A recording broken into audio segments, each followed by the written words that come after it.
Hello बच्चों, आज हम स्टार्ट करते हैं चैप्टर 5 का लास्ट पार्ट। अगर अभी तक आपने प्रीवियस वीडियो नहीं देखे हैं तो पहले वो विजिट कीजिए और लास्ट पार्ट का लिंक इस कार्ड पे क्लिक करके आप देख सकते हैं।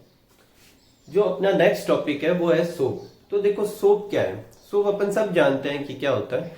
तो सोप बनाने के लिए क्या करते हैं, एक तरह की न्यूट्रलाइजेशन रिएक्शन ही यूज करते हैं। देखो किस तरीके से, अच्छे से समझो। सोप बनाने के लिए क्या करते हैं, ऑयल लेते हैं और साथ में लेते हैं बेस। ऑयल जो होता है वो फैटी एसिड होता है। कौन सा होता है, फैटी एसिड। फैटी एसिड बोले तो एक तरह का एसिड। और जो बेस है उसके फॉर्म में NaOH और KOH लेते हैं। बेस और एसिड जब रिएक्ट करते हैं तो क्या बनाते हैं, सॉल्ट और वाटर। तो यहाँ पर सॉल्ट बनेगा और वो जो सॉल्ट जो होगा वो एक तरह का क्या होगा, सोप। हालांकि यहाँ वाटर नहीं बन के साइड में साइड प्रोडक्ट ग्लिसरॉल बनता है, लेकिन फिर भी ये सोप प्रिपरेशन की रिएक्शन एक तरह की एसिड बेस की रिएक्शन पे ही बेस्ड है। तो ऑयल में फैटी एसिड होता है, उसकी बेस से रिएक्शन करवाते हैं और इन दोनों के रिएक्शन से सोडियम और पोटेशियम के सॉल्ट बनते हैं, वो भी किसके, फैटी एसिड के। सोडियम पोटेशियम के क्यों बनते हैं, क्योंकि बेस या तो NaOH लेंगे तो सोडियम सॉल्ट बनेगा, पोटेशियम लेंगे KOH लेंगे तो पोटेशियम सॉल्ट बनेगा। तो सोप क्या होते हैं, soap are sodium and potassium salt of fatty acid with long carbon chain. और ये जो कार्बन चेन होती है इस फैटी एसिड में वो कम से कम 12 कार्बन से 18 कार्बन तक की होती है। सोप बनाने के इस प्रोसीजर को सपोनिफिकेशन कहते हैं। The process of formation of soap by heating oil and base. Oil और बेस को हीट करके सोप बनाने के प्रोसीजर को क्या कहते हैं, सपोनिफिकेशन। और stearic acid, palmitic acid, oleic acid कुछ एग्जाम्पल है फैटी एसिड के जो आपकी बुक्स में गिवन है। ठीक है, तो अब नेक्स्ट अपन रिएक्शन देखते हैं। इसको अच्छे से समझे और थोड़ा समझ के याद करें। देखो ये पूरा एक कंपाउंड एक जनरल फैटी एसिड का फॉर्मूला है। ठीक है, यहाँ R की जगह एल्काइल ग्रुप आएंगे। एल्काइल ग्रुप अपन कार्बन वाले चैप्टर में अच्छे से देखेंगे। अभी अपन ऐसा समझ लेते हैं यहाँ सर्टेन नंबर ऑफ कार्बन आएंगे। ठीक है, तो ये पूरा का एक फैटी एसिड का है और ये पूरा एक ही मॉलिक्यूल है। इसके टुकड़े ना करें, किसी भी बॉन्ड को इधर उधर ना लगाएं, जैसा है वैसा का वैसा बनाए। जैसे ये वाला बॉन्ड, ये वाली लाइन जो है वो इन दोनों के बीच में, इन दोनों के बीच में बना है, उसे आगे या पीछे ना मूव कराए। तो देखो CH2COR, CHCOR और CH2COR ये पूरा एक एसिड है। और अपन ले लेते हैं क्या, NaOH, इसकी जगह KOH भी ले सकते हैं। ये जो ब्लू कलर में COR निकल रहे हैं, यहां से ये बॉन्ड क्या हो जाएगा, ब्रेक हो जाएगा। अब क्योंकि यहां से जब ब्रेक होगा तो ये सब अलग अलग है, क्योंकि ये इस तरफ से तो जुड़े हुए नहीं है, तो ये पूरा अलग हो जाएगा, एक ये पूरा एक अलग हो जाएगा, ये पूरा एक अलग हो जाएगा। टोटल COR के कितने मॉलिक्यूल बनेंगे, 3। इसलिए अपन इसको कितने से रिएक्शन कराते हैं, बेस के 3 मॉलिक्यूल से। ये RCOO और ये Na रिएक्ट करके क्या बना लेते हैं, RCOONA, RCOONA। और यही अपना क्या है, सोप है। क्योंकि ये 3 मॉलिक्यूल थे, इसके भी 3 बन जाएंगे। जो OH है वो इसकी जगह लग जाएंगे, इसकी जगह एक OH, इसकी जगह एक OH, इसकी जगह एक OH। तो ये इस तरह से बन जाएगा। तो क्या बन जाएगा, सोप और ग्लिसरॉल बन जाएगा। ये जो सोप और ग्लिसरॉल बनता है, इसके मिक्सर से सिर्फ सोप को सेपरेट करने के लिए इसमें NaCl ऐड करते हैं। क्या ऐड करते हैं, NaCl, जिससे सोप प्रेसिपिटेट होकर अलग से हो जाता है। नेक्स्ट, ये भी अपने क्वेश्चन आ सकता है, अच्छे से याद रखिएगा। नेक्स्ट है कि अगर यहाँ KOH लेते तो RCOOK बनता, तो वो पोटेशियम सोप होता। या NaOH लिया तो RCOONA, सोडियम सोप बना।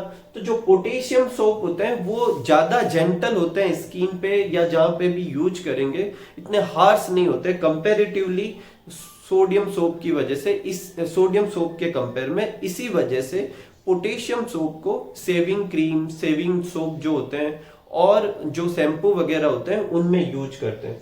अगर मान लो मुझे एक सोप बनाना है और उसे ट्रांसपेरेंट रखना है, तो ट्रांसपेरेंट रखने के लिए सोप बनाते समय उसमें कुछ अमाउंट किसकी मिलाते हैं, ग्लिसरीन की भी मिलाते हैं। ठीक है बच्चा, तो ये अपने सपोनिफिकेशन और सोप पूरा अच्छे से नोट कर लीजिए। नेक्स्ट स्टार्ट करते हैं डिटर्जेंट।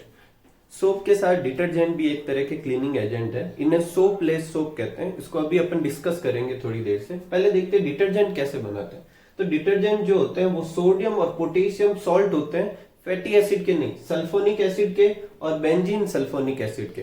ठीक है, एक तरीके से डिटर्जेंट कंप्लीटली सिंथेटिक होते हैं, उनमें नेचुरल कुछ भी नहीं है। जैसे सोप बनाते समय अपन ऑयल यूज करते हैं, डिटर्जेंट ऐसा कुछ भी ऑयल वगैरह यूज नहीं करते। तो तो डिटर्जेंट क्या है, सोडियम और potassium salt of sulphonic acid और बेंजीन सल्फोनिक एसिड। दो एग्जांपल है, अगर सल्फोनिक एसिड यूज करते हैं तो कौन सा डिटर्जेंट बनेगा, सोडियम एल्काइल सल्फेट, और अगर बेंजीन सल्फोनिक एसिड यूज करेंगे तो सोडियम एल्काइल बेंजीन सल्फोनेट। इन दोनों के फॉर्मूले लर्न करने। अगला जो टॉपिक है अपन को सोप और डिटर्जेंट में डिस्कस करना है वो है सोप और डिटर्जेंट को हार्ड वाटर में क्या किस तरीके से बिहेवियर करते हैं। तो पहले अपन देख लेते हैं हार्ड वाटर क्या होता है। तो कुछ सर्टेन प्लेस ऐसी होती है जहां जो वाटर आता है उसमें कैल्शियम और मैग्नीशियम के कुछ सॉल्ट भी होते हैं, जैसे calcium chloride, magnesium chloride, calcium sulphate, magnesium sulphate, calcium carbonate, magnesium carbonate. ये सब कंपाउंड की प्रेजेंस अगर वाटर में है तो ऐसे वाटर को क्या कहेंगे, हार्ड वाटर।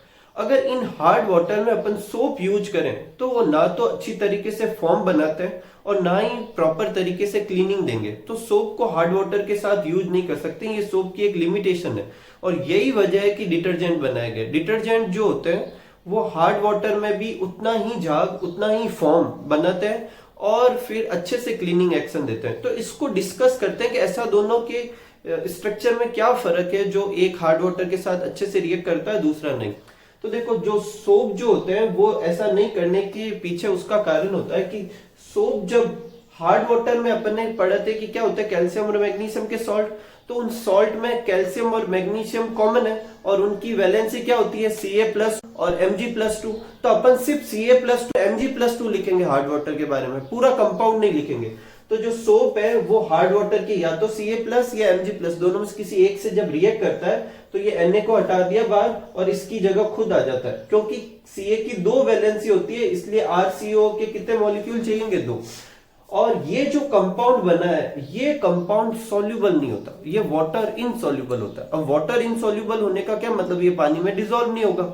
और इतना पार्ट सोप का जितना भी ये इस फॉर्म में कन्वर्ट हो जाएगा वो सोप का पार्ट खराब हो गया, ना तो वो झाग देगा क्योंकि वो इनसॉल्युबल है तो वाटर में घुलेगा ही नहीं, और कंटेनर में नीचे बैठ जाएगा। ऐसे को कहेंगे स्कम।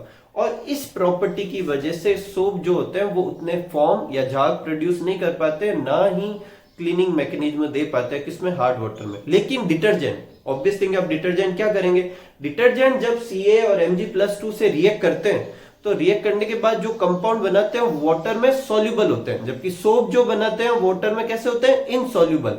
और क्योंकि डिटर्जेंट वाले जो कंपाउंड बनेंगे जब हार्ड वाटर के साथ रिएक्ट करने पे जो सॉल्युबल होंगे, इसलिए वो उतना ही फॉर्म प्रोड्यूस करेंगे चाहे वो सॉफ्ट वाटर हो या हार्ड वाटर, और इसलिए वो अच्छे से क्लीनिंग मैकेनिज्म भी देंगे।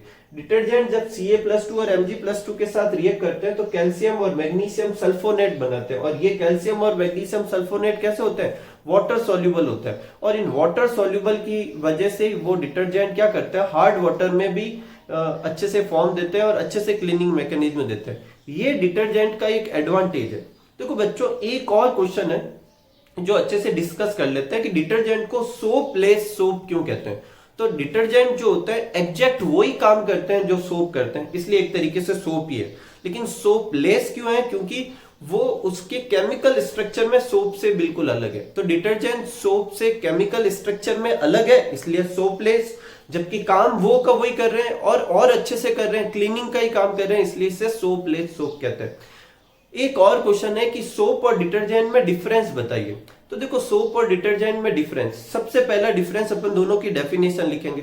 दूसरा डिफरेंस जो है वो सोप जो है वो हार्ड वाटर के साथ रिएक्शन नहीं करता या क्लीनिंग मैकेनिज्म नहीं देता, अच्छे से फॉर्म नहीं बनाता, जबकि डिटर्जेंट जो होते हैं हार्ड वाटर के साथ क्लीनिंग मैकेनिज्म देंगे और अच्छे से फॉर्म भी बनाएंगे। दो डिफरेंस हो गए। तीसरा डिफरेंस ये लिख सकते हैं कि सोप जो है बायोडिग्रेडेबल होते हैं, मतलब नेचर में जब वो कहीं पे गिरेंगे या कहीं पे भी जाएंगे तो वहां बैक्टीरिया उनका डिग्रेड करके उन्हें स्मॉल कंपोनेंट में तोड़ सकता है, जबकि डिटर्जेंट मैंने आपको बताया था कंप्लीटली सिंथेटिक होने की वजह से बैक्टीरिया उनको तोड़ नहीं पाते। स्पेशली वो डिटर्जेंट जिनकी लॉन्ग कार्बन चेन होती है उन्हें डिटर्जेंट को बैक्टीरिया तोड़ नहीं पाते, डिकम्पोज नहीं कर पाते। इसका मतलब डिटर्जेंट धीरे धीरे नेचर में एक्यूमुलेट होंगे, सॉइल में जहां पे भी अपन वो वाटर डालेंगे डिटर्जेंट वाला, जहां पे भी वो पास करेंगे वो सॉइल में और इकट्ठा होगा।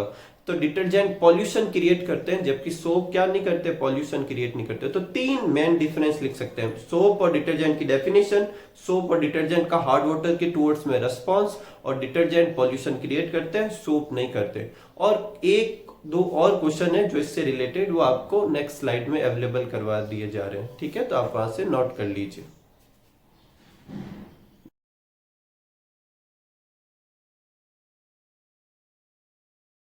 नेक्स्ट स्टार्ट करते हैं क्लीनिंग एक्शन। तो soap and detergent perform cleaning action by micelle formation. जो सोप और डिटर्जेंट जो होते हैं वो क्लीनिंग एक्शन क्या बनाकर करते हैं, मिसेल बनाकर। अब मिसेल क्या है वो भी अपन इसी मैकेनिज्म में देखेंगे, और सोप और डिटर्जेंट क्लीनिंग एक्शन परफॉर्म कैसे करते हैं वो भी अपन इसी में देखेंगे। तो सपोज करते हैं कि ये एक सोप का मॉलिक्यूल है। अपन ने सोप के मॉलिक्यूल का फॉर्मूला क्या देखा था, RCOONA। आर की जगह अपन ने यहाँ पे क्या लिख रखा है, C17H35। ये इसलिए नोट किया है ताकि अपन ये पता कर सके कि जो आर वाला पार्ट है वो लॉन्ग चेन ऑफ कार्बन का बना होता है, ठीक है। तो when soap is dissolve in water then it ionise. जब सोप को वाटर में डिजोल्व करते हैं तो ये आयोनाइज होता है, दो आयन में कन्वर्ट हो गया, एक नेगेटिव आयन और एक पॉजिटिव आयन।